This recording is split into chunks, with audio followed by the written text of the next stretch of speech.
बिस्मिल्लाहिर्रहमानिर्रहीम इन्नल्लाहा अला कुल्ली शैइन कदीर। आज जो आपके लिए रेसिपी लाए हैं वो है चिकन कढ़ाई की। बहुत से लोग पाकिस्तान में चिकन कढ़ाई खाने के शौकीन हैं, लेकिन वो बहुत से महंगे महंगे होटलों पे जाके चिकन कढ़ाई खाते हैं। कहते हैं घर में वैसा जायका नहीं आता। तो आज जो आपको रेसिपी बताने जा रहे हैं वो इंशाल्लाह आप घर में ट्राई करें। होटलों जैसी चिकन कढ़ाई आप घर में बना सकते हैं। तो चलिए रेसिपी की तरफ चलते हैं। 1 किलो हमने चिकन ले लिया है। इसका लेग वाला पीस आपने पूरा रखवाना है और जो बाकी है वो कढ़ाई वाला पीस रखवाना है।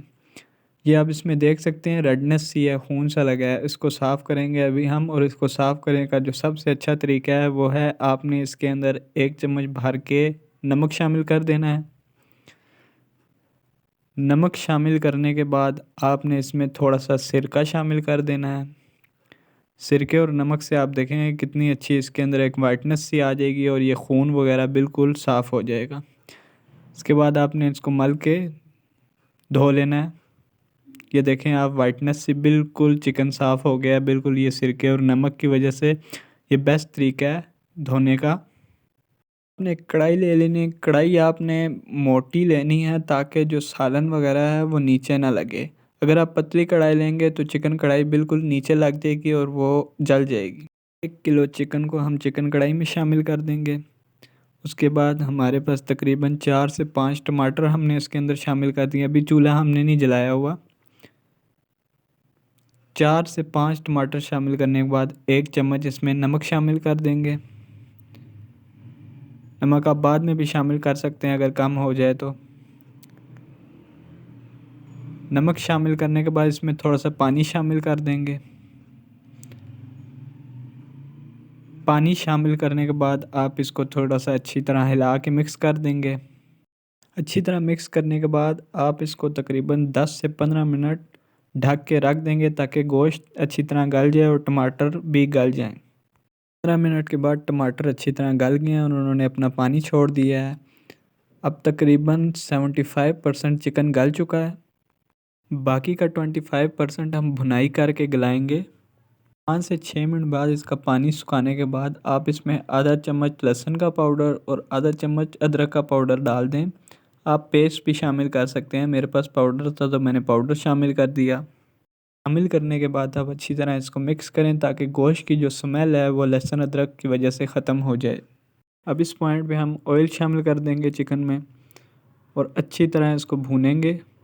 5 मिनट अच्छी तरह भूनने के बाद आपने इसमें आधा चम्मच लाल मिर्च का शामिल कर देना है। लाल मिर्च का इस्तेमाल हम थोड़ा कम करेंगे इस कढ़ाई में। इस कढ़ाई में ज़्यादा हम काली मिर्च का इस्तेमाल करेंगे। लाल मिर्च सिर्फ एक टेस्ट देने के लिए इसमें शामिल की जा रही है। इस पॉइंट पे लाल मिर्च शामिल करने का ये मकसद है कि ऑयल के साथ लाल मिर्च अच्छी तरह पक जाए, वरना तो अगर आप एंड में शामिल करेंगे तो लाल मिर्च में कच्चापन आएगा और वो सही तरह से पकेगी नहीं। 5 मिनट इसे अच्छी तरह पकाने के बाद आपने इसमें दही शामिल कर देना है। दही तकरीबन 1 कप दही आपने इसके अंदर शामिल कर देना है और बाकी के मसाले दही डालने के बाद डाले जाएंगे। अगर आप दही डालने से पहले बाकी के मसाले डालेंगे तो वो उसी टाइम जल जाएंगे। दही जब अपना पानी छोड़ दे तो आपने इसके अंदर 1 चम्मच ज़ीरा पाउडर, 1 चम्मच भर के धनिया पाउडर और 1 चम्मच भर के काली मिर्च पाउडर का इस्तेमाल करना है। काली मिर्च का हम इसमें ज़्यादा इस्तेमाल कर रहे हैं। इंशाल्लाह आपको होटलों वाला जायका आएगा, आप ये ट्राई करके देखना। 5 मिनट आपने इसकी अच्छे से भुनाई करनी है और याद रहे आपने चम्मच रेगुलर हिलाते जाना है। इसमें चम्मच रोकना नहीं है। अगर आप चम्मच रोकेंगे तो कढ़ाई नीचे लगने लग जाएगी और जल जाएगी। ये आप देख सकते हैं ऑयल ऊपर आने लग गया और हमारी चिकन कढ़ाई बिल्कुल तैयार हो गई है माशाल्लाह से। आप इसको एक दफ़ा मेरे कहने पे ज़रूर ट्राई कीजिएगा। अब आपने चूल्हा बंद कर देना है और इसके ऊपर धनिया और सब्ज़ मिर्चें डाल देनी हैं और इसको तकरीबन 2 मिनट ढक के रख देना है ताकि धनिए और सब्ज़ मिर्च का फ्लेवर इस कढ़ाई के अंदर आ जाए। चूल्हा आपने बंद रखना है।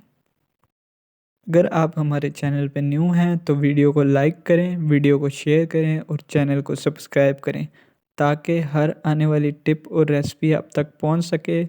नए वीडियो के साथ हाज़िर होंगे, तब तक के लिए अल्लाह हाफिज़।